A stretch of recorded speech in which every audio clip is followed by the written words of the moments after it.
This is Said It Soos Dit Is.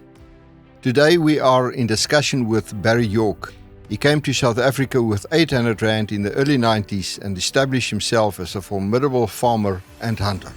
Barry, I'm so privileged to have you in our studio this morning. You're very engaged in wildlife in South Africa, but you've mentioned that you became involved in wildlife by default. So there's a long story, and we'll get to that story. Welcome, Barry. Thank you so much, Gerhard. It's an absolute privilege and an honor to be here.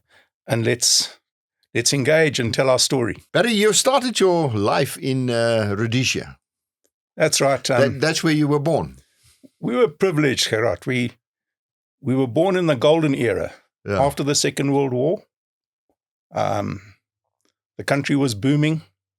The country was peaceful. The country was well managed.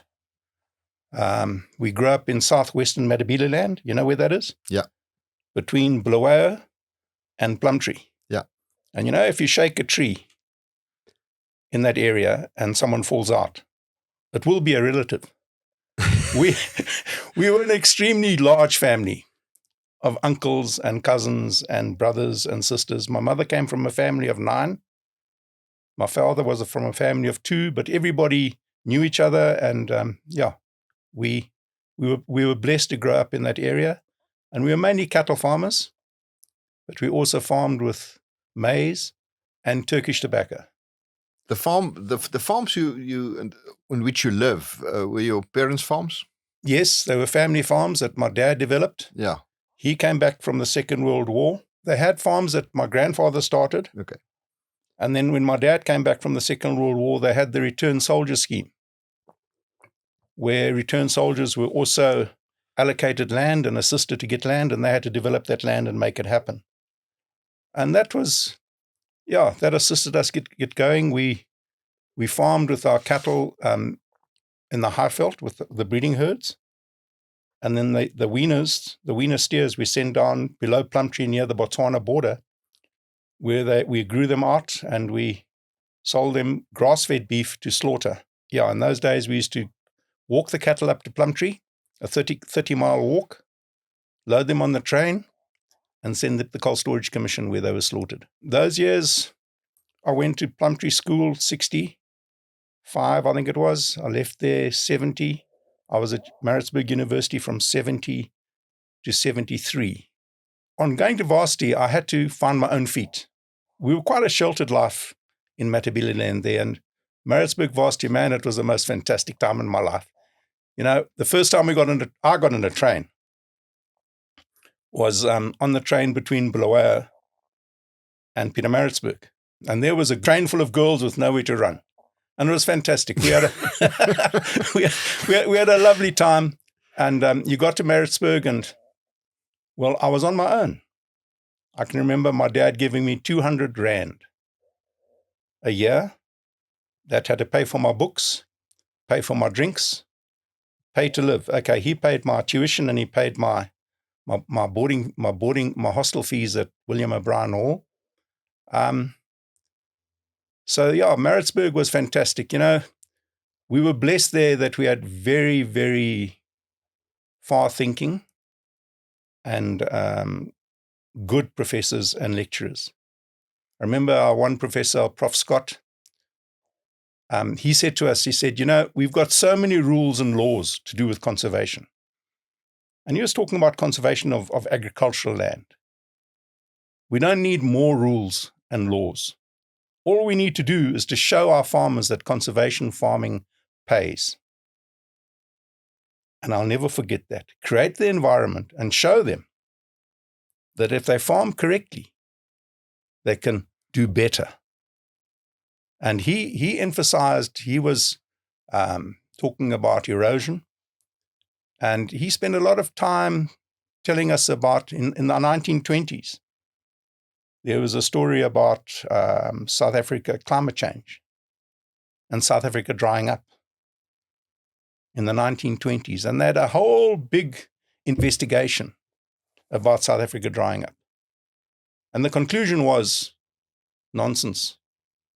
We have cycles of wet years and cycles of dry years. And that's still true today. That's still true today. But Yeah. what has happened Yeah.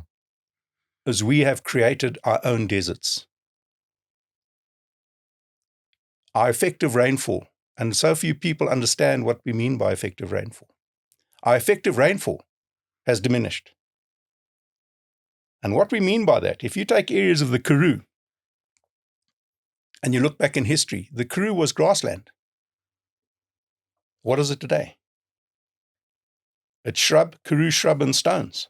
It's semi-desert. That's right. Once the soil's gone, it's gone. So you can have 500 mils of rain or 300 mils of rain on good soil, and your effective rainfall, your water goes in. Your effective rainfall is high. But you have that same rainfall on rock, what happens? You have flood and drought. Yeah. So that was their conclusion, that man has caused climate change in that we have destroyed our soils and allowed our soils to become eroded, and our effective rainfall has become less. And to put that in an analogy, I say to people very simply, if you get your salary every month and you put it in your pocket, or you get your pocket money and you put it in your pocket and your pocket's got a hole in it, what's going to happen? We only get a certain amount of rainfall. We need to conserve it. And that's where biodiversity conservation, in my view, starts. It starts with effective rainfall, which is related to your soils, which is related to your grass cover or your vegetation cover. So what you're saying is you have a certain amount of rain. If you don't utilize it properly, you use its effectiveness and it becomes a desert. 100%. You look at our rivers, Gerhard. How many of our rivers run clear water? Our rivers are bleeding. They're full of silt and mud. They run red and black and brown. We are the biggest exporters of soil, I think, in the world. Now, you can talk to the grassland scientists, and they can give you figures. But that, we talk about climate change caused by carbon emission. I believe climate change caused by mismanagement of the environment is a far, far bigger threat. Barry, we've discussed it before we started this. We said to each other, now, how are we going to fit this into this program? And I said, well, I can see we've got a problem because we're going to touch on a lot of things which you're really an expert on. What you've touched on is in itself a huge discussion. Thank you, Gerhard. No, it is indeed. So, I don't want to waste this in spending 5 minutes on this because this you're going to come back for this and other things. No, you're welcome. But because this is a big thing. People say the rain has disappeared. Well, no, you've abused the rain that you got. 100%. And that caused you a problem. 100%. If you talk about an average rainfall of 500 mils. Yeah. Some years, for example, where we are at Alma, we've had over 1,000 mils. So some years we'll only get 200. Yeah. So, I remember my dad getting very upset once when an ecologist told him that droughts are normal. And it's actually true. Droughts are normal in Southern Africa. We've got to plan for it and we've got to work around it. But okay, we'll discuss that later. We'll have a discussion on this because this is big. No problem. This is good. Okay, good. I don't want to water this down. Okay, no, fantastic. Okay, Peter Maritzburg. Yeah, well, I got my degree there. I was a B streamer, Gerhard, at school. You know what a B streamer is? No, I don't. You're below par, eh? Yeah, that's like me, yeah. You're below par. Yeah. So when we got to Maritzburg and they said, look to your man on your left as new boys, look to your man on the right. Only 1 out of 3 of you are going to make it. Man, I looked to my left and I looked to my right. And they were my cousins and my friends that had all done A-levels. They were bright as buttons. I was a domkop. No, that's true. And I'll never forget, the first year was extremely difficult for me because it was maths, science, chemistry, physics, botany. I wanted to be a farmer. I wanted to study farming, man. I was very frustrated. But anyway, after getting past that and starting agriculture, the agriculture subject, it was fantastic. And one of the finest subjects that I enjoyed the most was pedology, soil formation and classification. And if you're a soil scientist, you look at the trees to see what soils there are. If you're a botanist, you look at the soils to see what trees there are. And that's what taught us that everything in nature, in natural resource management, is related. You can't look at things in isolation. But we also had a fantastic social life there. We joined the athletics club, and some friends of ours heard about this Comrades Marathon. Said, no, we can do this, man. What did we know about running the Comrades Marathon? So we trained a bit, and we thought, no, we can do it. And it just illustrated to me that you succeed when you feel you can succeed. You fail when you convince yourself that you can't succeed. Yeah. And the first time I ran, I never forget, I only had about 12 miles to go. Had plenty of time I could have walked in. But I thought to myself, you know what? I've never run this distance in my life. I have to be tired. I have to be finished. Yeah. So I sucked myself out. So it's to get that mental capacity to say, okay, we can keep going. And the second year, well, it was much easier. But did you finish that one? No, I failed that one. 12 kilometers from the... 12 miles from the end. I think I had 5 hours or 4 hours to finish it. And I sucked myself out. So to build that confidence, and that's why I think endurance runs, it's not about how good you are as an athlete. It's building your mind. The second time running, I'll never forget, we were running down, it was the down run, and I met this old guy in a yellow raincoat. And we got chatting, and he was such a nice old man, and he asked me, where am I from? I said, no, I'm from Fig Tree in Rhodesia. He said, my goodness, my son is the policeman there, Colin Christie. My goodness me. Now we were running with this old man, and we were running down, and we had a fantastic chat. I mean, he was from Swaziland. What a coincidence. Anyway, we were carrying on, and eventually I said to him, oh man, listen, I don't want to be rude, but I've got a race to run. Would you mind if I carry on? And he looked at me and he said, young boy, I'll see you before the end. And I thought to myself, really? 5 miles out of Durban. I was flat on my back, dead. He stopped, pulled out his deep heat, rubbed my legs. Now he was 60 hours, 19. He said, get up and finish. And that was inspirational to me. He beat me in, that 60-year-old. So never be arrogant. But you finished. I finished. Yeah, I came in 300th. And in those years, I bragged to people. I said, I got a silver medal for Comrades. But in those years, everybody that finished got a silver medal. Within 11 hours? Within 11 hours. Yeah. I did one as well. How many Comrades did you do? Only 2. Okay, I did 1. When was that? 78. Okay, that was after my time. Yeah. 78, I was 20 years old.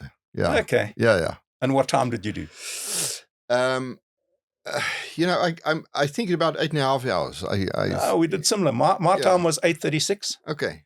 And I came in exactly 300th, and I was so proud because in the Natal Mercury, or was the Natal Witness, whichever one it was, they printed the first 300 names. And mine was the last. Really? Really? Well, I think by 78, which year was that? Hey, it must have been about 73, 72. Yeah, I don't know. I don't know how many people ran Comrades at the time I ran it. But I was at some point a bit more overweight, and I was having dinner with my staff in Durban, and I said I ran Comrades, and they said, no, it can't be. In our year, I remember there was 900 people running, but it was fantastic. It was one of the last years that we were out seconds. Oh yeah. And my girlfriend at the time is now my wife, Di. She seconded me with some friends, and it was fantastic. Now, what happened during this dinner? I said, no, I also ran Comrades, and they laughed at me. They said, I said, no, I didn't look like it. I'm looking 100%. Now. We look different. You look different. So, And somebody said, no, they think I'm only joking. So somebody Googled me about this comrades thing. Okay.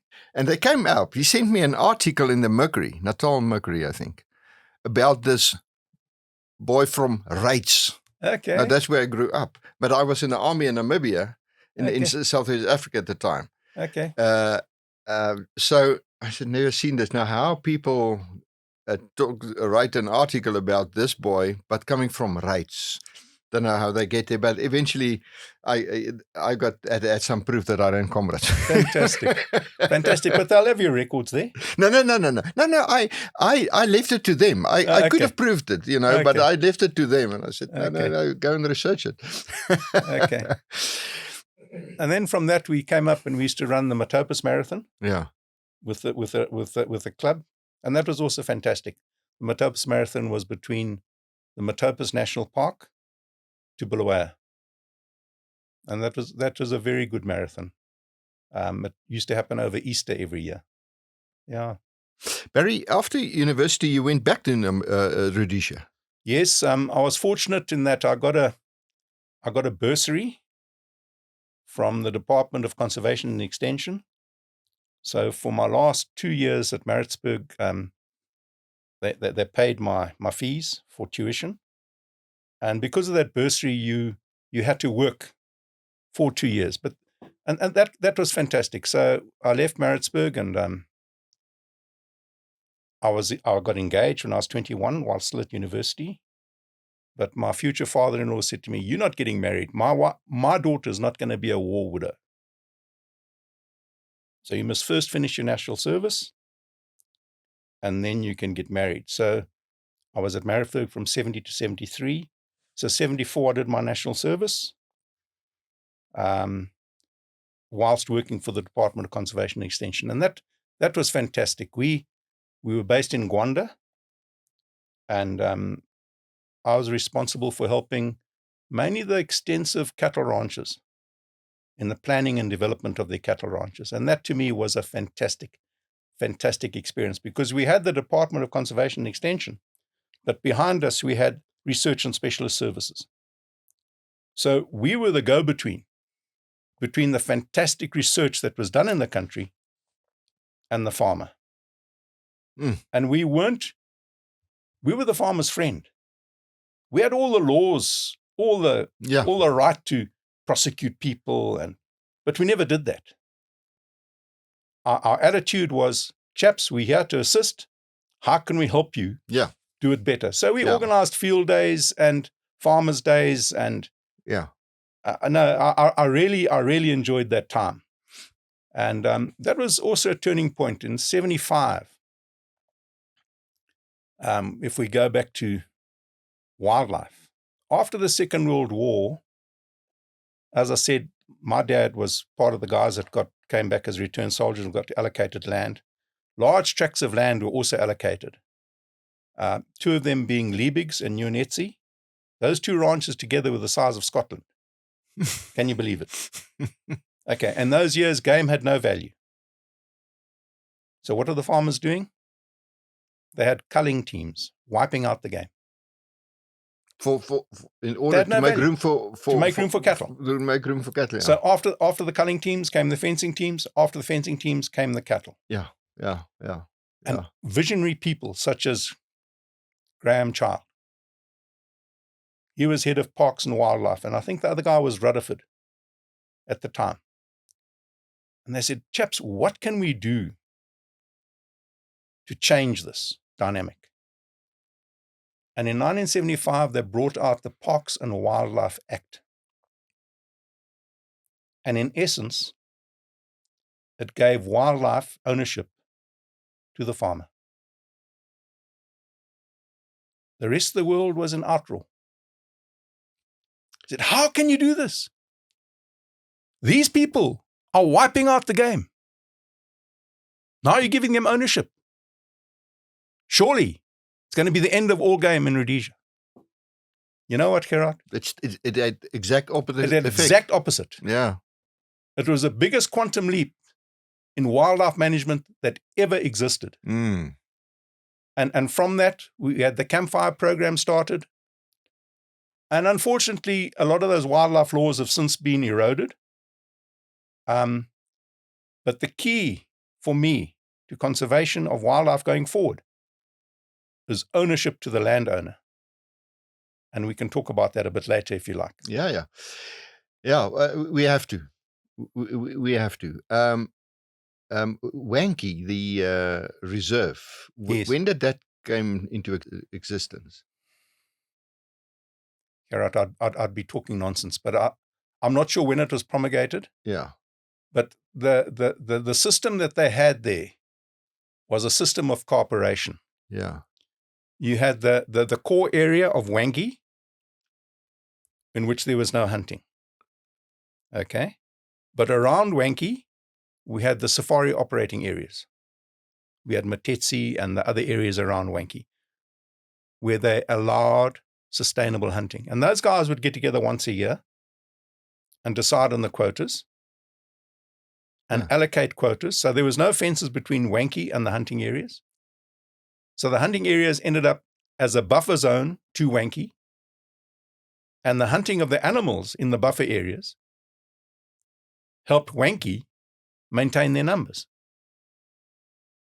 So it was an absolute win-win. At what time, when did animals start obtaining commercial value? After that Parks and Wildlife Act, they attained commercial value there. Yeah. In South Africa, they followed a similar route in that they said once you game fenced, you can be exempt from all the laws. Yeah. You can have, they now call it provisional ownership, which to me is nonsense. You either own it or you don't. What's this thing of provisional ownership? And then in 1991 in South Africa, they brought in the Game Theft Act, which effectively gave people ownership of their game. What the Game Theft Act actually said is if your animals move from your farm to your neighbor's farm, and you can prove they are yours, they remain yours. Yeah. So that was the biggest quantum leap that we had in South Africa, was a Game Theft Act. But unfortunately, that ownership has been eroded. But the fact is the preservation of our game hinge on this thing.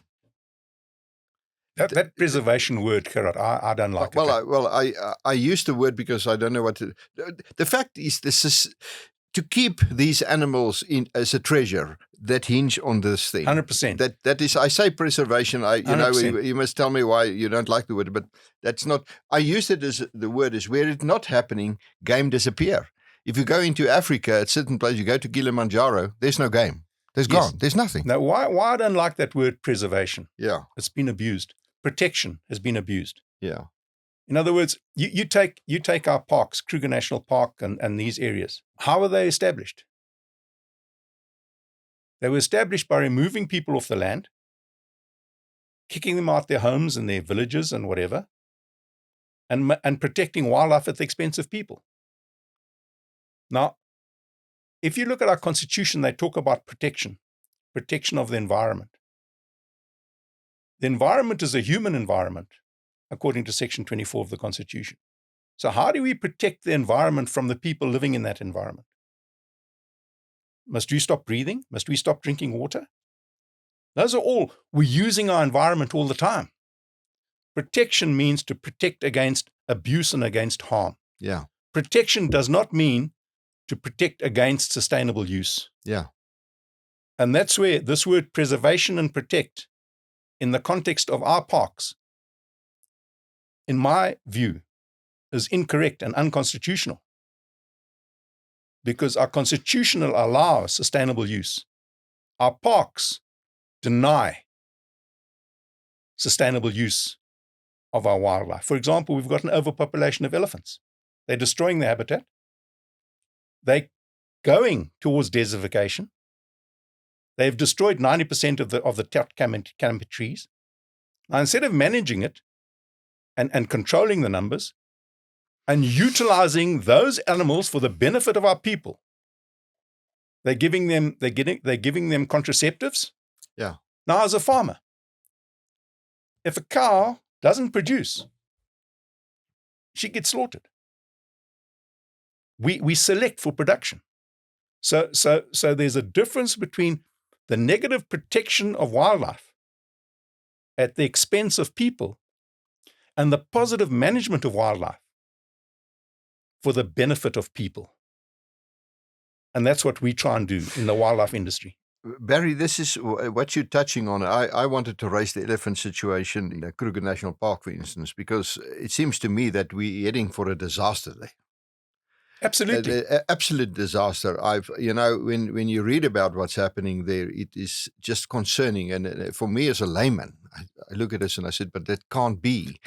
But why does people that's supposed to know what's happening and what's supposed to know what to do, they don't see it? I mean, this thing can only end in a huge disaster, not only for elephants, but for everything. For everybody.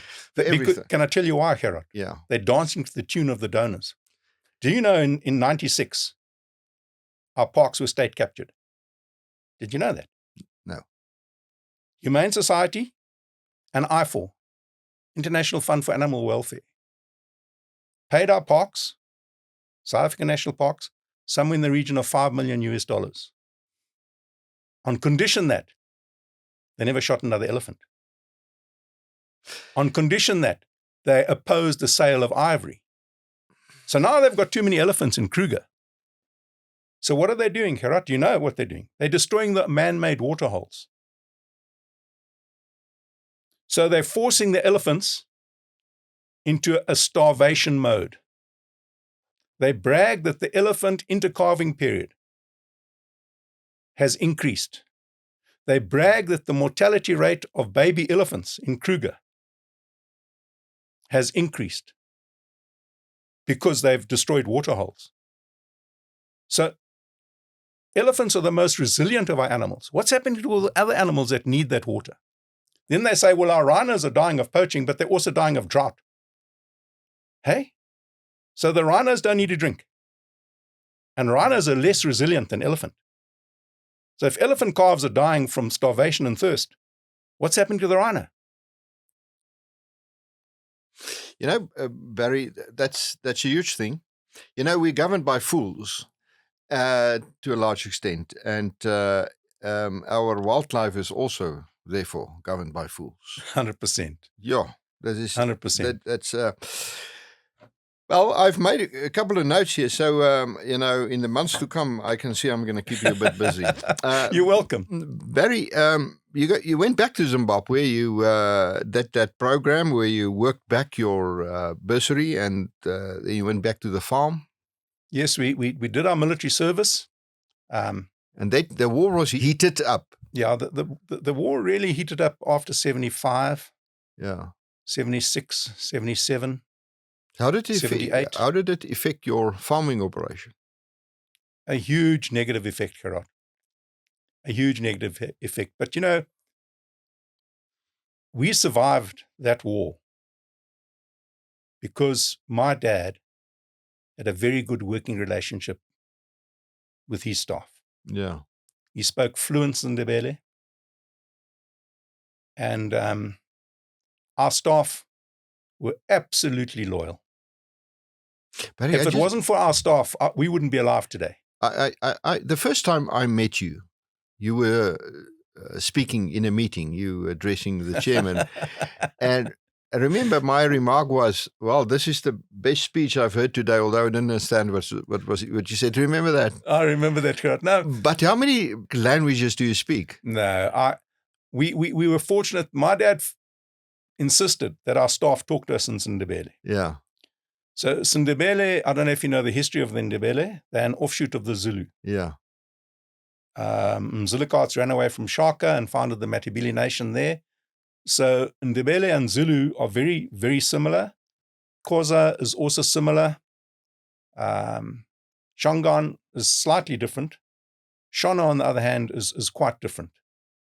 Venda is different. So I can understand most of the Nguni language, and that sits you in huge. Yeah, it's a huge advantage because when you understand a language, you also have some understanding of some of the culture, some of the history, some of the tradition. And when you understand that, I think it assists you. It really does. Well, that's one thing to say when you understand it, but when you speak it, yes, I mean, the amount of trust you create is 100%. just huge. 100%. So the Bush War had an effect, and it also resulted in you coming to South Africa. Just give us that period. Gerhard, yes, we were farming. We were situated between Bulawayo and the Botswana border. So our farm was in the direct route that the people we call terrorists then, they call them freedom fighters now, used to move between Botswana and Bulawayo. Yeah, it was difficult times. We fought in the army when we were called up, and we fought when we were not in the army, when we were on the farms. How could we, when we were on R&R, how could we sit and allow people of my dad's age and my uncle's age, who were in the police reserve, to do follow-ups? And we sit at home. It just didn't happen. Yeah. So we were actively involved, and yeah, I just want to emphasize that we were blessed for the relationships that we had. Because if you have to wait for bullets to be flying through your window to know that you're coming under attack, it's too late. Yeah. If you are told, "Here, Baba, Babuya, they are on their way," you can intercept. You can make a plan. And I'm really proud that in our district of Marula and Victory, where we were, through that whole war, we never lost a woman or a child. We lost men, yes. And I don't want to tell war stories, but we're blessed to be alive today. So when they decided, I think it was in 79, they had the yes or the no vote for majority rule or not. I suppose I was what's the right word?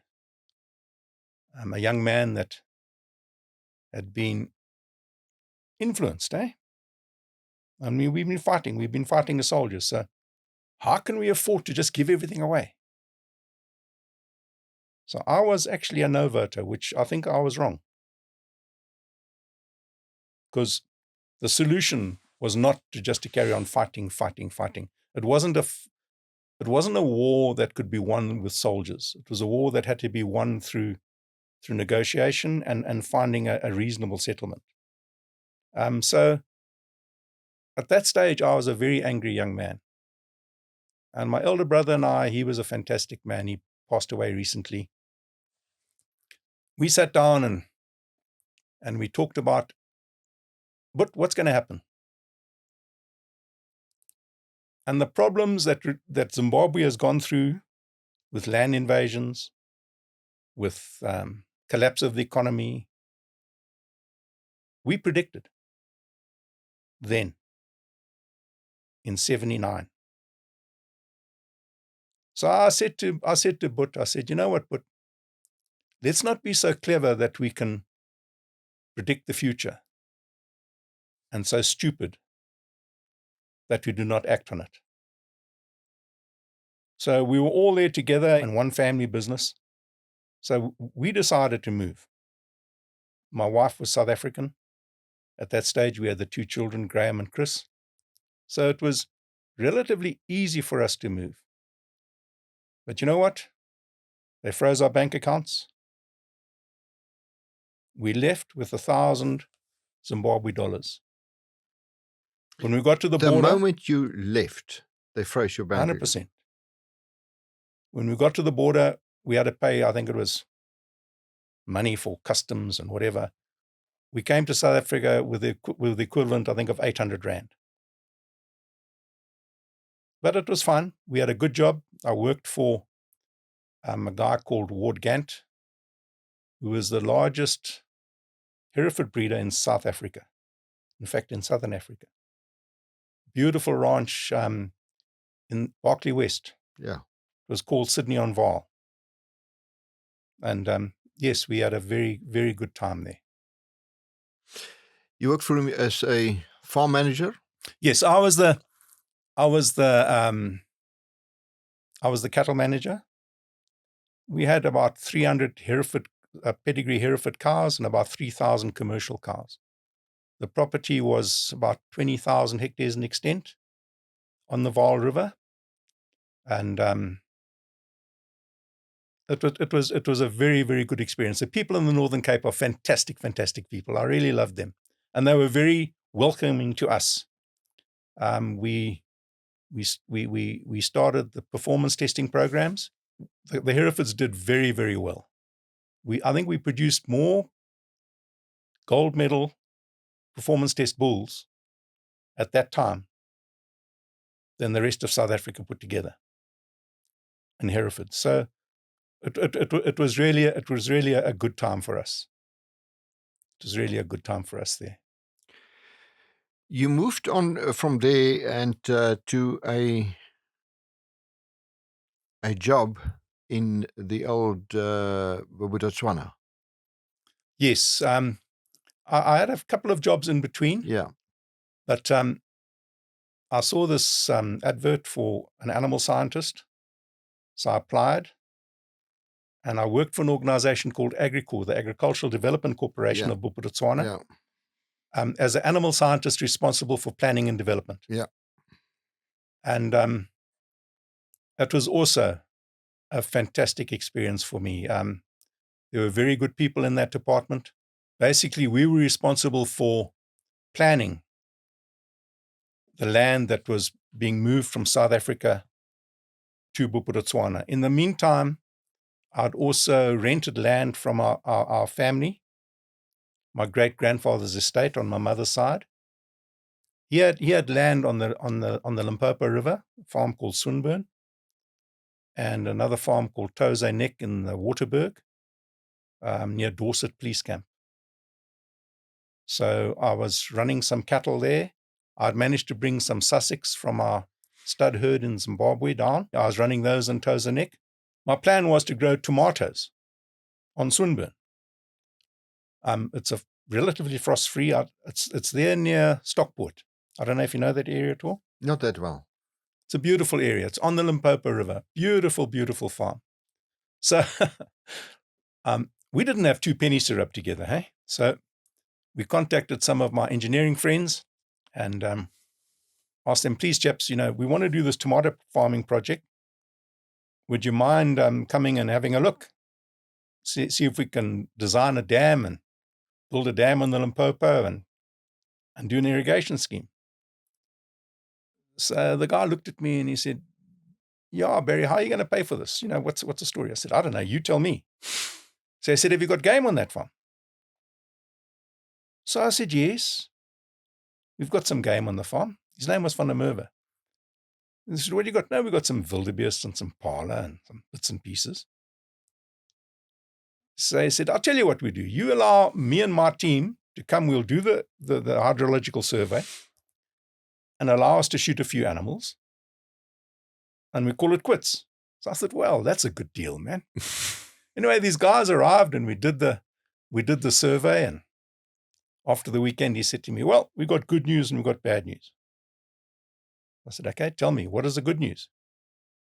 And what is the bad news? He said, no, the bad news is that this river, it's because of all the development upstream, it hardly flows. It only flows in times of flood, and it's not sustainable to do tomato farming.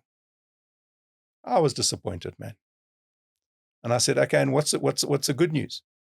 He said, do you know what this weekend would have cost if we had to pay for it? I said, no, I don't. Tell me. And he did some figures, and it came to a few thousand rands. And I said, who wants to do tomato farming anyway? So that's how we got involved in the hunting industry on Swinburne. And from there we were working for Agricor It's a lot of traveling and a lot of back and forth. And we were involved in that stage while I was working for Agricor. There was a commission established to, what is it called? The Drought Commission. But it had a different name. But in essence, it was about why is Botswana suffering from drought? And what can we do to fix it? And I thought to myself, wow, here's a small little homeland that really wants to do something. I was so excited. We worked so hard. That's where the professor's words come into play. 100%. Yeah. And I never forget a guy, Jeremy Anderson. He was in charge of that report, and we really worked hard to find solutions. But at the end of the day, it was just a political move. That report got put in a nice file and put in a shelf. All the politicians wanted to say is, well, we've appointed a panel to address the problem. And I thought to myself, man, this isn't what I'm about. We need to make a positive difference. And when it came about that the farms were being allocated and that we could apply, I thought to myself, you know what? I'm going to apply. And my friend said, Barry, you mad? You're never going to get it. Because I'm the wrong color skin. Okay. But I was frustrated. I said to my little wife, I said, my dear, if we stay working here, what are we going to have at the end? Well, we might have a pension and a house. I said, life's too sweet for that. You can't, I can't just work for a pension and a house. I've got to go out there and try and see what we can do. And so I applied, and everybody said, well, you're going to lose your job. Yeah, I will. And if you don't make it, I said, well, I'll come back. I can always come back and apply for my job or find another job. So we applied, and we were allocated a farm number 9. The farms were numbered then, and farm number 1 at the stage was allocated to Parks Board. But farm number 9 had people with political influence on it, and I could see that there would be problems there. So I said to the guys from Land Affairs, I think it was David Boyster at the time, I said, what's happening with farm number 1? And he said, why, Barry, would you like that? I said, David, if no one else wants it, yes, I'd be prepared to look at it. Now, like I said, farm number 1 is allocated to the Parks Board, but the Parks Board didn't want it because it was so badly denuded. It had a power line through it. It was terribly bush encroached. But you know what, Gerhard? A blind man could see the potential of that farm because they were busy building Molatedi Dam, which was at that stage called Eersterpoort Dam on the Marika River. So it had frontage on Eersterpoort Dam that was being built. It had frontage on the Marika River. It had the Dwarsberg Mountains. It had the negative in terms of wildlife management being adjacent to Molatedi village. But in terms of potential for wildlife, it was huge. So David Boyster said, well, go and speak to the guys in Parks Board. If they don't want it, it would help us if we allocated you that farm. Now, the condition that we were allocated a farm was that I had to do free extension service and assistance to all the black farmers around me. So that's what they wanted. They wanted a mentor farmer to assist, which was a fantastic idea. Yeah, so long story short, Parks Board didn't want it. We moved to farm number 1. There was nothing to move to. There was a little old house no electricity, no fences. There was just no way. I mean, you can imagine going to a derelict, overgrazed, barren farm. How am I going to make a living? In terms of size, what were you talking? It was 4,000 hectares. Okay. No, Okay. It was a nice sized property. Yeah. If you understand. Yeah. But it also had wildlife on it. Yeah. So I said to the guys at Agricor, I said, please, chaps, just let me go into this thing gradually. Let me carry on working and let me develop the farm and make it happen. And they said, Barry, you knew the conditions? Of course I knew the conditions. Well, go. So I resigned my job with my little wife and my 4 children at that stage.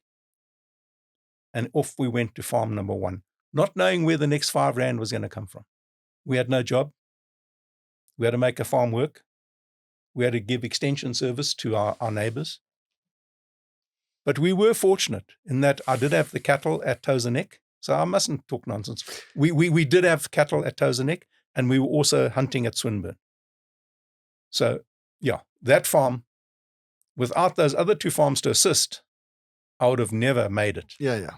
So I mustn't exaggerate. Yeah. We weren't that badly off, but it was difficult times, and we lived in a caravan at Swinburne, and we lived in a little old house at Toes and Neck. I mean, we call that farm Sebele, because the hill on the farm was called Sebele, mountain on its own.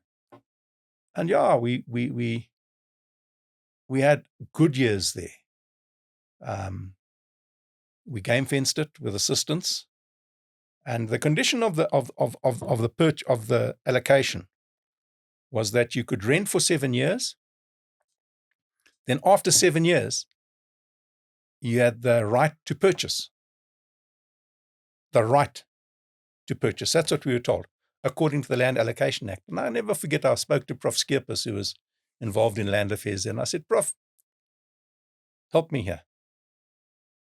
So we go to this derelict farm, and it's valued at X. In 7 years, we increase its value to 5X, 10X, 3X, whatever it is. What are we going to pay? And he said, no, Barry, you're going to pay X. Well, that's a good deal. That's fair enough. And I said, okay, so we take that property and we develop it and we make it nice, and some politician comes there and says, hey, isn't that a nice piece of land? We want it. What's there to protect me? No, you're protected by the Land Allocation Act. You have the right to purchase at X, provided that you keep your nose clean and you pay your annual installments for your lease of the land, and you develop it, and you. So we bust a gut, and that's where I had good relations with the Parks Board guys. And one of the things that also really helped me was, how do I make this farm work? Because it had very low game stocks. How do I make a living out of hunting and at the same time grow the wildlife population? And very few people understand how that can be done, but it's actually quite simple. Because in every wildlife population, you have an overpopulation of males born. Most wildlife, like humans, you're born 50-50, 50% male, 50% female. But you only need like 5% male to mate the population, to grow the population. So you can hunt an endangered population or a small population by hunting the excess males, and at the same time grow that population of wildlife. And that's what so few people understand. And even at that stage, I didn't really understand how to do this. But having been through that experience, that's what we did. And it was lovely, man. We built a little lodge called Sebele Safari Camp. It was a tented camp up on the mountain where we had a spring coming out the mountain, beautiful big trees. We did commercial fish harvesting out of Moletedi Dam, and we were selling fish we started off selling fish to Gaborone in Botswana. And I'll never forget the first time I tried to go to Botswana to sell fish. We went to it was a place called Deep Sea Delicatessen run by a German fella, and he had a Herero wife from Namibia. And he looked at me, "Dam fish? You want me to sell fish from a dam? Get out, man, get out." I was quite upset. I was quite hurt. Anyway, his wife came to me and said, "Barry, he's not going to be here next week. Come back." So I came back, and we first of all started catching fish in cage traps and put the brewer's grains in orange bags and put it in there. Yeah. And the fish would go in. And every day I'd wade in, harvest the fish, slaughter the fish. And to this day, my sons hate it. They hate slaughtering fish because that was their job to slaughter the fish. And then from there we fished with gill nets. And so many people were upset. But we had the permits. Barry York is finishing all the fish in Moleteli Dam, which is absolute nonsense. A gill net and a cage trap is like a gun or a car. If you use it wisely, it's an asset. If you use it badly, yes, you can deplete the fish stocks, but we used a mesh size of 120 millimeters. So we only caught fish of over 800 grams. And we targeted the bream. But of course we caught carp that we couldn't really sell, and we also caught barbel. So those fish we donated to the clinic and the people in Moletedi village, and they loved it. So we had a very, very good relationship with the Moletedi community, and I eventually ended up serving on their khotla. And that too was a fantastic experience, because we as white people, we seem to think our system of government is better. I sometimes doubt it. That's just a remark on that, what you've just said. This is the problem the West is currently facing.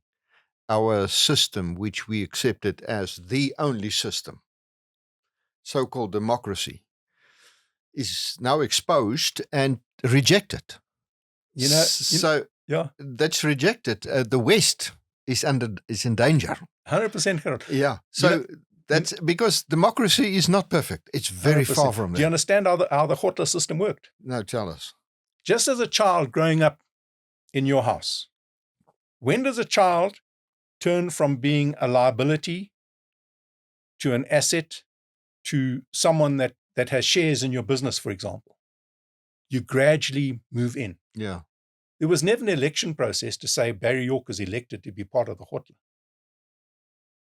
was a natural migration process. I was invited to a meeting, and you became part of the khotla. And the khotla worked on a system of consensus, the tribal council. And the chief had the final vote, or the final say, and you never spoke after the chief had spoken. But it was their system and it worked. And they were particularly at that time, it was before 94, they were particularly concerned that the new order was devaluing their system. If you understand what I'm saying. They tried to degrade and devalue what happened? The tribal system, which is actually what happened. Yeah. So we lived in peace with the Moletedi people. Look, there was always the odd case of cattle theft and snaring and nonsense. But we were absolutely part of that system. And I'll give an example. The one time I was hunting on the farm at Swinburne on the Limpopo, and our own foreman was stealing our stock feed and selling it in the village. My wife Di was on the farm at home, she was told about this. She had no fear getting in the car, driving around the village, 10 o'clock in the night, recovering the stock feed. So, like I say, we were very blessed to live there. The best form of government is a wise king. 100%. That's the best. It can also be a king. A foolish king is a terrible form of 100%. government. 100%. Democracy is a way since there are so many foolish kings, is to find an alternative. But the wise king is the superior form of government. Yes, indeed. Anyway, so there we started on our farm at Swinburne as a mixed cattle game farm. Okay, and as the game numbers increased, so we diminished our cattle numbers. And that's where there were plenty of leopards. I never forget the one year. The one year we lost, it was in the region of 30 calves in about a 2-month period. And I just said to my son, we cannot tolerate this. We cannot. A good friend of mine phoned me. Well, he wasn't my friend then. He'd heard of us. Trevor Fullman. He said, Barry, I've got these dogs. And we use them in the Eastern Cape for tracking jackal and caracal. And we want to try them on tracking leopard. I thought, no, Trevor, man. You know, in our army in Rhodesia, they had these killer packs. And these killer packs used to run wild and just kill everything in sight. And when we were kids there, our farms were near the Matopus, and my grandfather used to arrange hunts with the Africans and their dogs. Like you'd have maybe 100 Africans with their spears and knobkerries and all their dogs, and we'd sweep through the Matopus or the foothills of the Matopus. It wasn't part of the park or anything. It was there in the Marula area. In trying to kill bush pigs that were destroying his crops.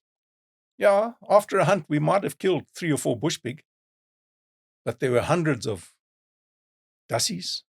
Then we had the other what we call the rabbit that lived in the koppies in Teleche, klipspringers. The collateral damage was huge.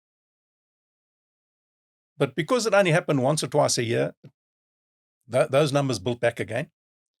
So I was very skeptical about this. But just to digress a little bit, when I first got to Sebele there, I caught my white neighbors, poaching. So anyway, I ran them in, and maybe that was foolish of me. And so there was animosity between me and my white neighbors on the South African side, my white neighbor. And when I drove past his house, I used to duck. I thought, this old oom, he's going to put a bullet at me. Anyway, the one day he arrived in the farm and he said to me, Barry, you know, he's Jan Hayes. I said, okay, Jan, I'm Barry. Okay, we sat down. But I said, we need to talk. I said, I'm sorry that I got your family in trouble, but if you need a buck, if you're hungry, come and see me. We'll go and shoot one together. I'll give it to you. He looked at me. He said, really? I said, yeah, of course. And that old man could shoot. So we took him hunting and he shot a kudu cow. And from there we became friends. And he said to me, Barry, jy moet na daardie apteek gaan. Ek sê, nou, hoekom oom Jan? Ek sê, nee, daar jy kan gif koop. Ek sê, ja? En nou, wat maak ek met die gif, oom Jan? Hy sê, nee, Barry, jy moet die jakkals doodmaak. En die rooikat doodmaak. En die leopards doodmaak. Ja? Ek sê, oom Jan, hoe lank het jy gif gegooi? Nie my hele lewe. En oom Jan, hoeveel jakkals het jy doodgemaak? Nee, duisende. Ja? Nou, oom Jan, hoeveel jakkals is daar nou? Nee, net soveel. So, oom Jan, wat het jy beteken? What have you achieved? You've killed all the eagles, you've killed the vultures, you've killed the owls, you've killed a lot of little animals. So when Trevor contacted me about these dogs, I thought, you know what? I'm going to give it a burn. I'm going to give it a try. We had no permits. Oh, yeah. So I was at Ellisras hunting, and the neighbor phoned and said he's got a calf that was killed. I spoke to my neighbors about this. If we've got calves killed, let's give it a burn. Let's try and see if we can use the dogs to track. So the neighbor phoned, he did a calf kill. So I phoned one of my clients, Lloyd Rensky. I said, Lloyd, do you want to come and shoot a leopard? He said, yeah, of course he does. I said, well, please come. So he drove from Joburg. He got there first. I drove from Ellisras. I got there second. My friend Trevor drove all the way from Queenstown and got there like 5 o'clock in the morning. Now all these dogs were in the back of the truck driving through the night, and off we went to where this leopard had killed this calf. And on the way there was a rooikat, a caracal, on the side of the road. So I said to Trevor, hey Trevor, before we go and catch the leopard, or we'll see if we can track the leopard, let's see if we can catch a rooikat. I mean, surely a rooikat's easier to catch than a leopard. Anyway, he let the dogs loose. That rooikat ran rings around the dogs. I thought, you know what? But in retrospect, those dogs hadn't exercised. Before you can run a race, you must warm up. Before you can play a rugby game, you must warm up. Those dogs were stiff. And anyway, we loaded them back onto the truck, and I was quite despondent. We got to where the kill was. Man, we released the dogs within 2 minutes. And the dogs were off. Within 15 minutes, the leopard was shot. We tracked that leopard that had killed that calf and taken care of it without disturbing any other animal. Yeah. And I took the money and I gave half to the houndsman and I kept half. And in the future going forward, whenever we hunted with the hounds, we split it between the houndsman, the outfitter, and the farmer. So we gave leopards a value. And we stopped the indiscriminate poisoning and trapping of leopards. Over those years, with other houndsmen over huge areas of southern Africa. In Zim, Botswana, and also other guys went into Mozambique. Because there's certain things that you can't have with hounds, and that's poison and traps. Yeah.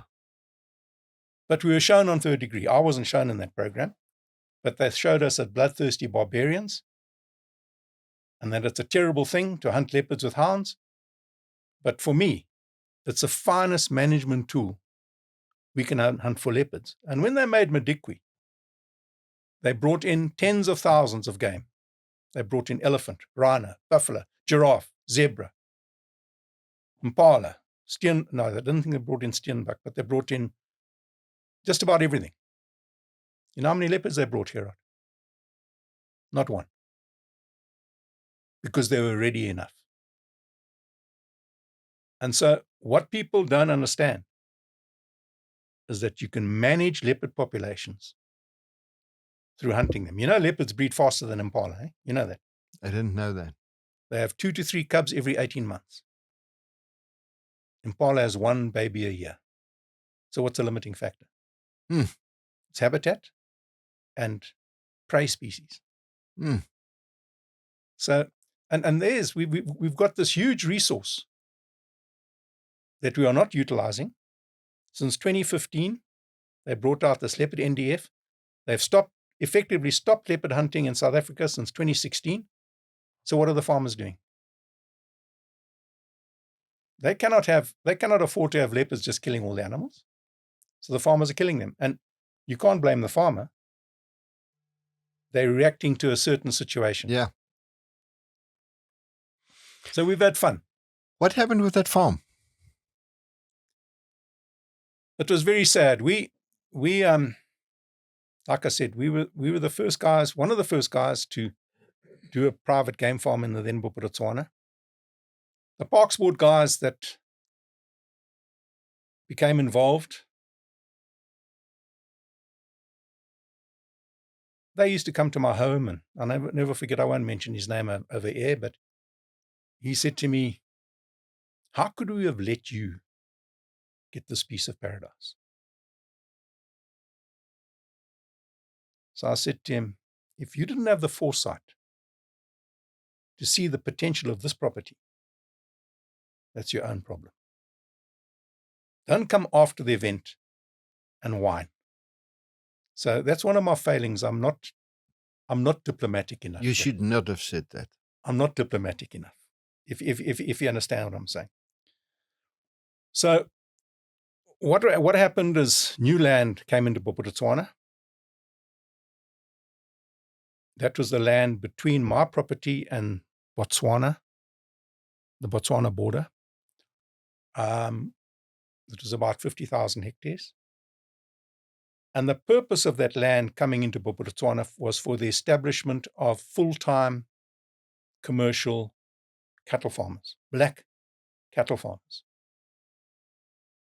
Just as I was involved with the previous allocation, those guys formed themselves into what they call the Burakomo Farmers Association, which I was a member. And we did their PDs. We helped them with the pregnancy diagnosis. We helped them with their farm management. We assisted them where we can. This land was promised to emerging black farmers. Parks Board got together with some clever people and they established the set plan report. I forget the name of the consultants. But they claimed that they would make 11 times more than cattle farming out of a park, out of a game reserve, that they'd only need 50% of turnover to run the park, that 10% would go to 10% would go to conservation fund, and 40% of turnover would go to a community trust to develop roads, schools, hospitals, clinics, creches, community upliftment. So not established to protect wildlife. It was established as the best socio-economic model, according to the set plan report. And the guys came and asked me, what do I think? And, for our inputs. And I said, well, we're making 3 times more out of our wildlife than we are out of our cattle. Okay? Because with our wildlife, we can add value. You've got your wildlife, you've got your lodge, people come to hunt, they pay to come there, they pay for our services, they pay for our accommodation, and they pay for the animals that they hunt. The negative is that if you want to, it's like having a trust account. You can earn the interest. But if you want to sell or get rid of your animals, you'll never get the true value for them because it costs you so much to catch. So we assisted in the concept of Madikwe Game Reserve. And I said to the guys from Parks Board, I said, okay, chaps, so what about me? No, Barry, we've learnt our lesson from Pilanesberg. There will be no removal of people for this park. We will work with you in a conservancy model. And that was actually the instruction from the top. And that was the instruction from Land Affairs. I said, that's fine. I'm happy to do that. So, you know how conservancy works? Tell us. Let me explain. Pass your pad here. So this is my property. That is the park. This is the area of my property. That's the area of the park. So whatever the percentage land area, you invest 6 million worth of game in there, I'll match it according to my area here. And I think at that stage it worked out like 6%. So then I would own 6% of all the game. You own 94%. I own 6%. Because that's like a share. Okay, what I do on my land is more or less my business. What you do on yours is more or less your business. But of course, we have to have meetings to decide what goes where and how goes what. You know what they said to me? Why should we talk to you if we can get rid of you? They didn't have to talk to me. They could take over this whole operation. Because I also said to them, in order to keep you honest, all I want is that you can do all the deals and sell the hunts to whoever you want, but I want first refusal. Just to make sure there's no undercover business. And at the same time, they were talking to people across the Marika River in South Africa to join the park. But me, they were getting rid of. It ended up in a long, sad story. I eventually ended up in court the day before the people were shot in the streets of Mafeking in 94. So that case was never solved. But eventually, under the new government, so I went to Onacom and I said, okay, what's the story? Through Land Affairs, now the South African Land Affairs, and they said, no, we see no problem in you buying the farm, but we don't think you can buy it for X. You now have to buy it for X plus. I said, okay, what's the X plus? So they came up with a figure, and I said, okay, I'll do that. My 7 years was up under the Bophuthatswana government. I paid them my deposit. They took my money. Then the minister refused to sign because Parks Board stopped them, told him not to sign. But we had the Land Allocation Act on my side and the Alienation of Land Act on the other side. Allocation of Land Act of Bophuthatswana had no precedent. Alienation of Land Act had precedent. You know what that means? Alienation of Land Act means until both parties have signed, there's no deal. So 20 years of my life gone. At that stage, the Burukama farmers had said to me, Barry, I'd spoken to them many years ago, saying, chaps, you must look at wildlife. And I'll never forget the late Mr. Dupali, who was the chairperson. He said, Barry, whenever, Mr. Yorkie called me, whenever black people get involved with wildlife, they lose their land. We will have nothing to do with wildlife. That changed when they saw the success we were having with wildlife. And they came to me and they said, no, we'd like to look at forming our own conservancy. It was the first time in the history of Africa, of South Africa, that black cattle farmers willingly wanted to try to progress towards game farming. That was in contrast to the park's vision of joining Madikwe with Pilansberg, called the Heritage Park. So in a long story short, Gerhard, when you fight the government in court as an individual, how do you win? You fight and you fight until I'd sold all my cattle. Remember, they fight you with your money. 100%. I know that experience. 100%. So I was effectively bankrupt. And your lawyers are only your friends while you're paying them. So what happened? We eventually negotiated they eventually offered us a third of the commercial value. Okay. Now you must remember, I didn't have title in my name. So I took my money and I lost 20 years of my life. But we reestablished and we moved to Tabazimbi and where we were at Alma. But that is why I have what's the right word? I don't like parks. I'm telling you like it is. Yeah. And that's unfortunate because we believe in the positive management of wildlife for the benefit of people, not the negative protection of wildlife at the expense of people. But in retrospect, it was a fantastic time of my life, Gerhard. I loved that place. We lived in peace. We developed and it was great. Your life didn't end there. That was a phase you bought. You moved to the place where you currently still are. Yes. What happened with the operation in Ellisras? That it was unfortunate. It was at the time when the land grabs were taking place in Zim. and everybody was losing their land. And our Zimbabwe family on my mother's side made the decision that, listen, we're not going to wait for them to grab our land in South Africa. We're going to sell.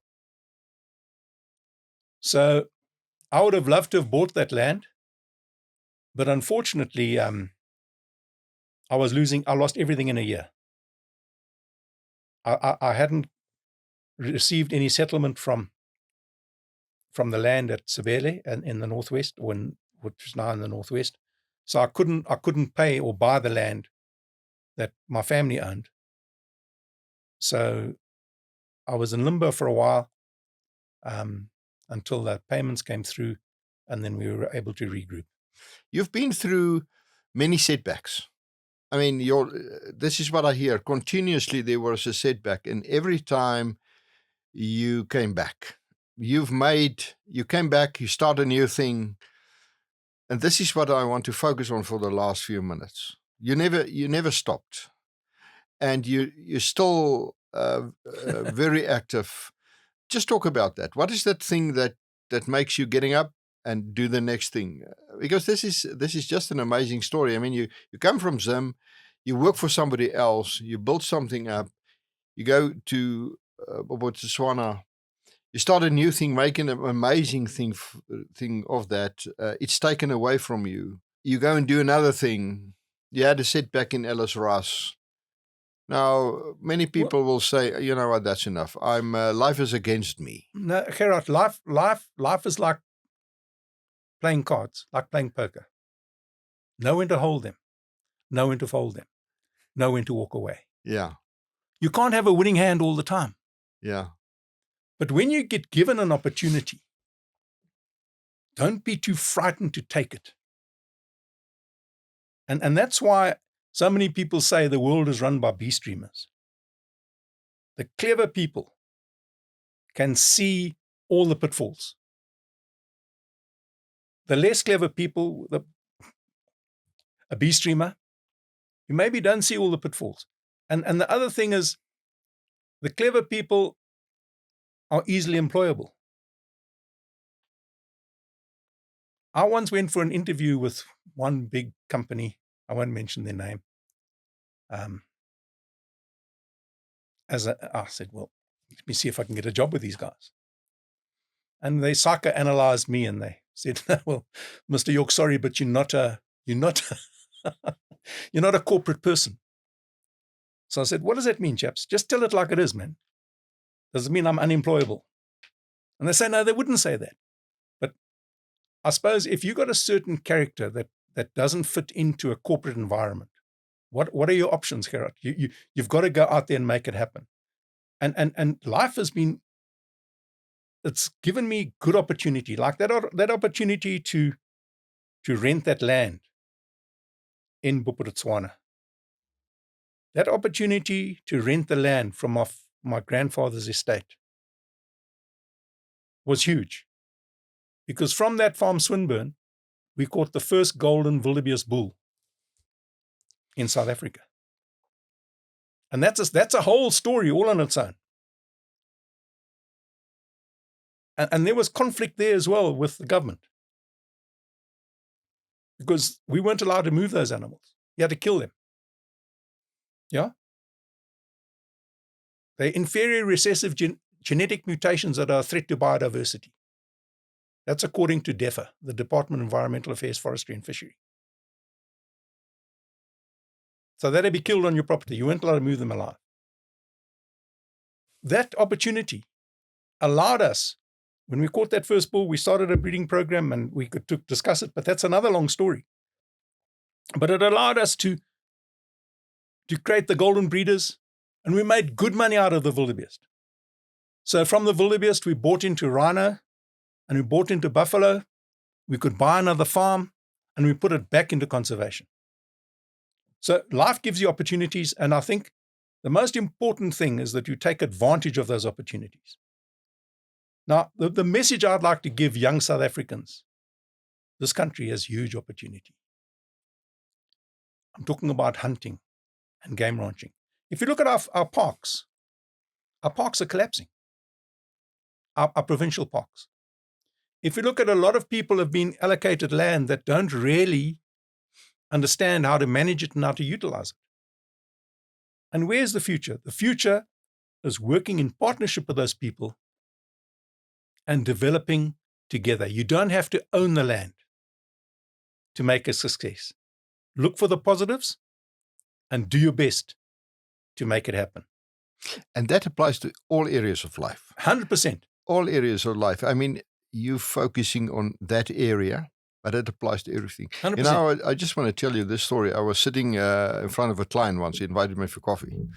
This company is doing assessments of people for top positions for global companies. That's what they do. So the guy says to me, Gerhard, have you ever tested you? And I said, no. And he said, well, do this. And the test took 7 minutes. Okay.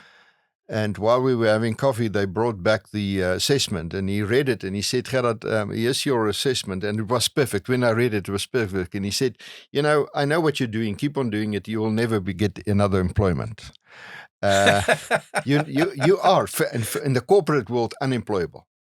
Did they say that to you? They said it to me. You're unemployable. Nobody, based on this assessment, no big corporate institution will touch you. So we've got similar characteristics. Yeah. Okay. So I know, you know, I've got to be an entrepreneur because nobody else would like to have me. So, but that's a good thing. That's 100%. That's a good thing. So, you know, the story is told of the petrol attendant, the guy that applied for a job as a petrol attendant, and he didn't get the job because he didn't have standard 8. He applied for the job as at a funeral parlor, and they said, no, you can't have a job because you don't have standard 8. And so he went from place to place, and he didn't get a job because he didn't have standard 8. But in the meantime, he became an entrepreneur and he became a multimillionaire. And he was telling that story. I couldn't get a job because I didn't have standard 8. And the person listening said to him, yeah, can you imagine what you would have achieved with the standard 8? 100%. But getting back to the rhino story, Gerhard, and what is the future of our wildlife? You know, who is it, that clever man? Einstein said, the definition of insanity is to continue to do the same thing and expect a different result. So now, we've been negatively protecting rhino for the last 40-something years through CITES. No trade in rhino horn. Okay. I don't know if you ever heard of Ian Player. Yeah, I know. Well, I don't know. I know. I mean, he's what a wonderful man. Yeah. He was another man that I have absolute respect for. And yeah, he had the foresight when there were less than 500 white rhino in the world to start hunting white rhino. And they sold them cheap to game farmers. I don't know if you know that story. Tell it. Natal Parks Board. And they said, guys, please, your females, and I think I was never involved then, but don't hunt your females within 5 years. But the excess males, they sold to hunters. They sold to game farmers. The game farmers hunted them. And that's where the tragedy is. You can legally hunt and kill a white rhino. And the hunter can take out the horn as his. But you cannot dehorn a white rhino and sell it to a person for him to take out and keep the rhino alive. But okay, that's a separate discussion. But because rhino now had a value, and he was getting rid of his excess males, his females could breed faster because they had more food. So since 1968, I think it was, when he allowed the hunting of white rhino, till the latest problems with poaching, which really hit here 2018, the white rhino population of South Africa multiplied tenfold. And it's all there. The statistics are there.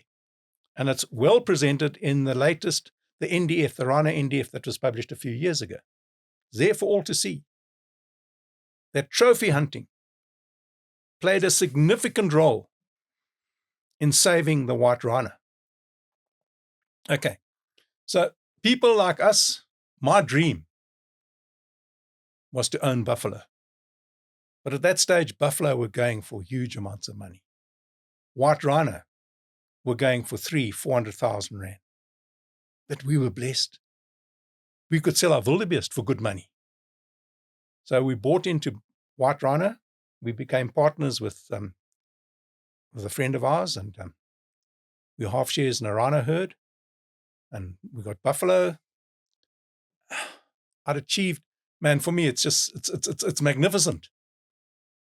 So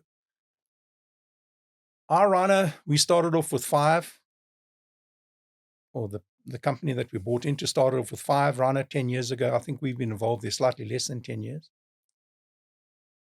In the last 10 years, we've lost 8. Through poaching. 2 through poaching. The one bull ate too much and he killed himself. One was struck by lightning, and so she died, and the calf also died. I had extra money from the sale of wildebeest, so I bought 3 beautiful rhino heifers. I paid 330,000 rand each for them. And we moved them to that property, and the bull killed 2. Oh, man. I didn't know that. And if we didn't move the third one, the bull would have killed him as well, killed her as well. So what I'm saying, we've made many mistakes, and we will continue to make mistakes. But the bottom line, because we give them a bit of supplementary feed, and because we look after them, because we positively manage them and are not starving them to death through blowing up water holes, they are multiplying.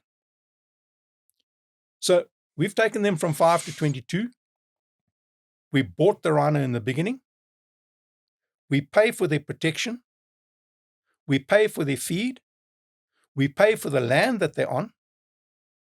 When poachers come, who risks taking poachers' tracks? So who owns that rhino? They're not wild rhino from Kruger. Who owns that horn? Not the government. So why do I have to ask a government official permission to sell a product that I own? This whole negative protection. And we wrote an article for the high-level panel, which I just discarded. That trade bans pave the road to extinction of endangered species. Because they have no value. So getting back to the poaching, how do we solve it? Sell the horns. Yeah, but you've got to allow the people who look after the rhino to have shares. To benefit from it. To have benefit. My great-grandfather did it. My grandfather did it. My dad did it with his cattle. It's nothing new.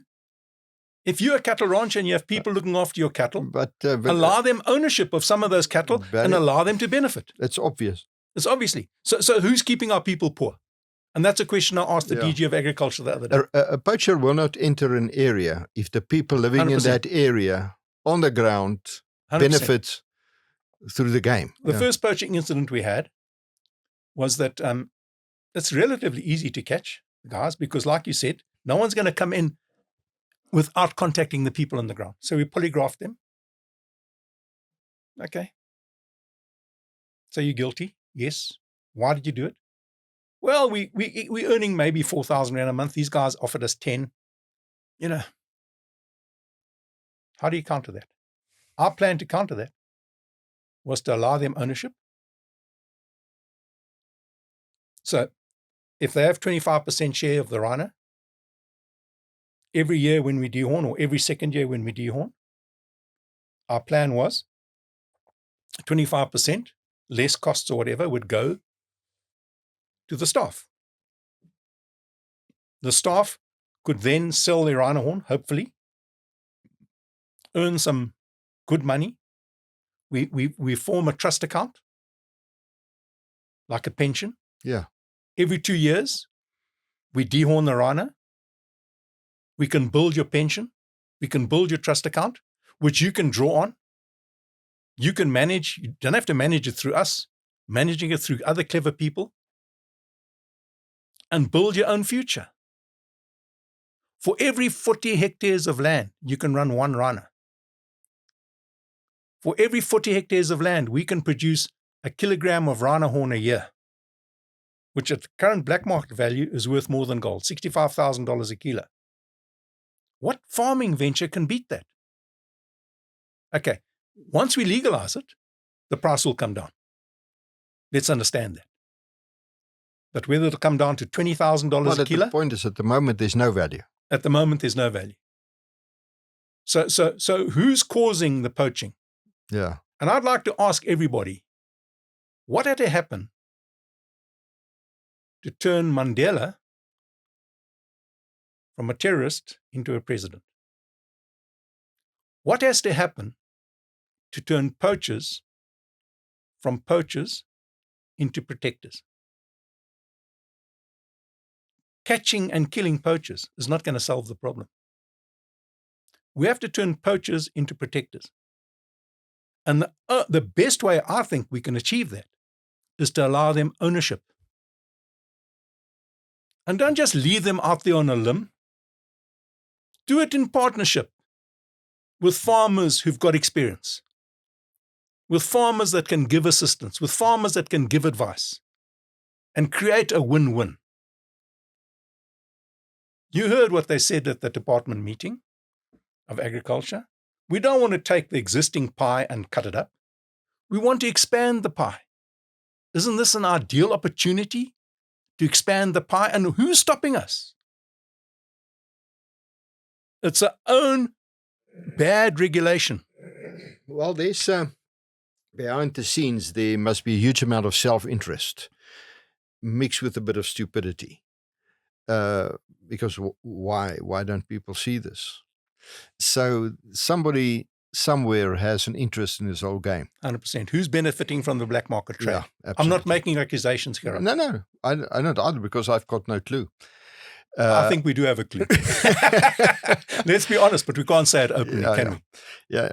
Barry, what is it that people don't understand in terms of the relationship between hunting and wildlife conservation? Hunting has been portrayed in a negative light. Hunting and poaching has been discussed like salt and pepper. We use salt and pepper on our food. Hunting and poaching has been portrayed as the wiping out of wildlife. And it did happen. If you take what happened in America, who destroyed all the bison? Was it poachers or hunters? Okay, we need to distinguish between a hunter and a poacher. A poacher harvests game indiscriminately and harvests game illegally. A responsible hunter uses hunting to manage his wildlife. And so few people understand that we can grow wildlife populations through hunting them. And I did touch on that earlier. Then the other conflict we have is between hunting and so-called photographic tourism. A lot of our photographic operators do not like hunting. And I can explain why. I went through a large portion not clearly understanding until recently. We had some guys that had came to our property who had been tour guides. And they said, Barry, people come to Africa to see certain animals. For example, the Cecil debacle. You've heard about Cecil the lion? Yeah, remember that. A couple of years ago. Yeah. The lion that was shot in Zimbabwe. Yeah. 2015. Yeah. That was a legal hunt. Nothing illegal about it.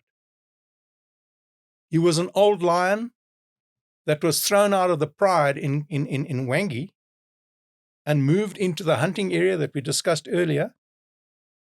And he was shot by a paying client with a permit. Okay? He was a collared lion, but that didn't change his ownership. So Cecil was a legal hunt of an old lion that had passed his prime, that was no longer contributing to the gene pool. He had no conservation value left in him. But he had a commercial value from the photographic tourist's point of view, because he was an habituated lion that was well known, and people used to come to see Cecil. Okay, so that is what, in my view, created the conflict. Okay, so it was very interesting. We partake in these discussions with tourism because we are part of the Professional Hunters Association. So what do? We make money out of hunting. We're not a better hunter than a normal hunter. A professional hunter isn't put himself on a higher pedestal. We are just hunters that we make our living through hunting. So our members go overseas and they bring the high-paying tourists on a one-on-one. Your overseas hunter is your most important visitor to visit our country because he has the lowest carbon footprint and he pays most as an individual tourist to visit this country. But most of all, a responsible hunter has a positive environmental impact in that he's part of the management team. Now let's discuss this in terms of a rugby match or a rugby team. Okay? You have the management of the rugby team and you have the players. We as hunters are the players of the wildlife management game. Without the players of the rugby match, you have no spectators. Without us managing our wildlife correctly and positively going forward, I'm telling you, as we sit here, Gerhard, there will be no spectator tourism for wildlife going forward because it won't be there. And these guys spoke about responsible tourism. And this is a point that I'd like people to understand. A responsible tourist must have three things. A positive social impact. That means if you're a sports tourist and you go and watch a rugby game in Europe or a soccer game in Europe, you don't behave like a soccer hooligan.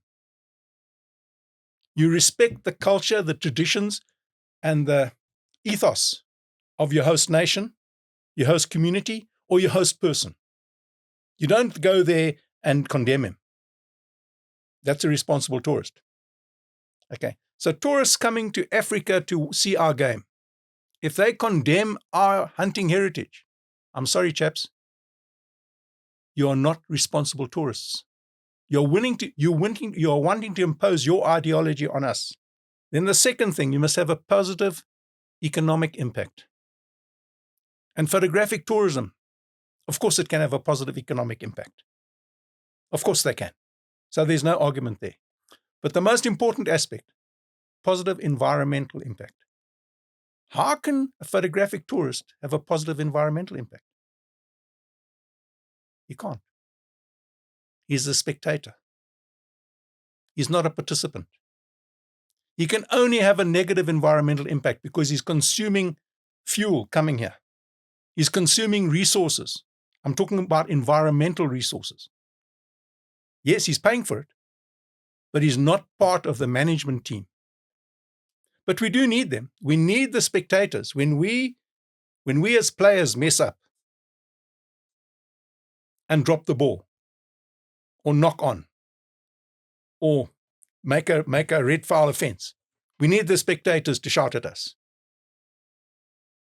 So we respect their view, but we require that they respect our view.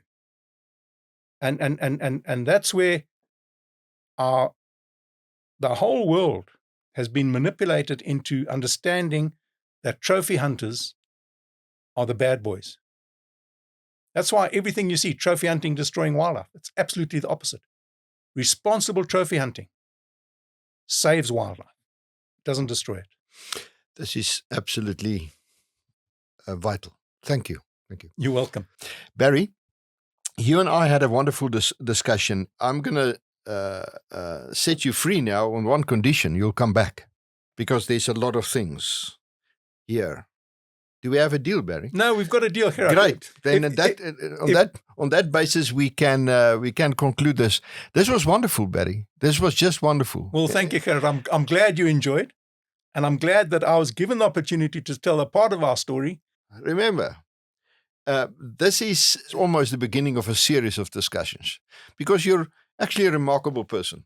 So Thank you. I'm going to get you back and we will focus on some of the other issues in the meantime. Go and sit and make a list of all these funny situations which will make part of this whole story. Barry, thank you very much. This Thank you was for the opportunity. Exceptional. Thank you very much. Thank you, Gerhard. Thank you.